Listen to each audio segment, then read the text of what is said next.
partit molt disputat, on a la primera part, sobretot en defensa, hem destacat, i a la segona part ens ha costat més en atac i en defensa hem apretat les dents als últims minuts i gràcies a un impart del meu company Joan Blanco hem acabat guanyant de 2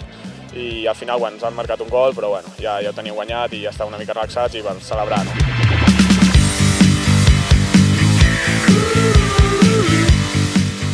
Bueno, estem molt contents d'haver aconseguit el segon campionat consecutiu de Catalunya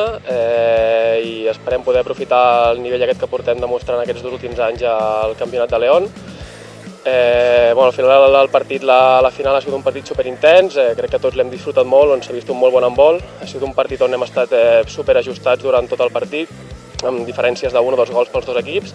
i al final hem tingut la sort que hem pogut ajustar la defensa i al final amb un parell de boles que hem robat i hem pogut fer uns contraatacs ens hem pogut posar per sobre i al final ens hem portat al campionat.